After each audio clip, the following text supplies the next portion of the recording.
I was just in an advisory capacity. I was advising, and then that led to me investing. But I always felt like I was an entrepreneur. I always felt like I was a founder. Like, if you think about my music career, I was a person that started this company, back in the days in my garage or something, and I watched it grow to this massive thing. You create this song called Riding Dirty for $4,000, and then one day you watch it grow to be this massive thing. I look at it almost like a company. I had a DJ and people that I had to hire and people that had to go on a road with me, and we ran it at the time, like a little bit ghetto.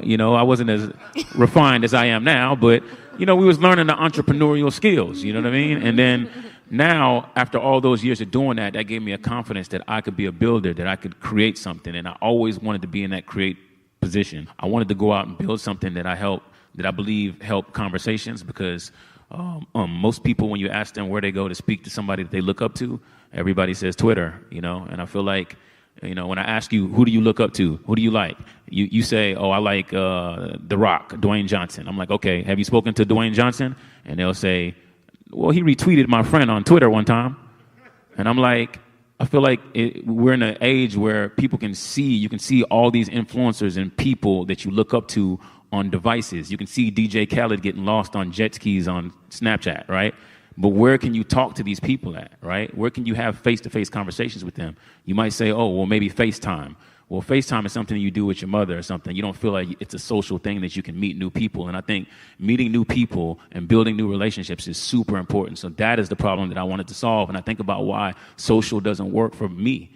I used to be very active on social, and I would post this thought on Twitter, and I want to have a conversation with the world about whatever's in my mind. And then some random kid out of nowhere comes back and says, F you, Kobe Bryant lover.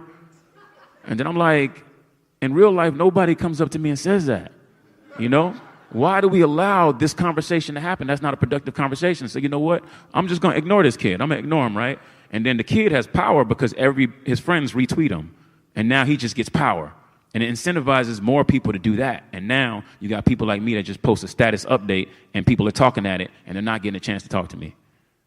So I felt like all that abusive stuff that happens and the trolling and all that anonymity, I feel like something needs to fix that. So that's what we're trying to solve with this app that we launched called Convos. That's Convos with a Z, Convoz. If you have an iPhone, I need you to make sure you download that before you leave.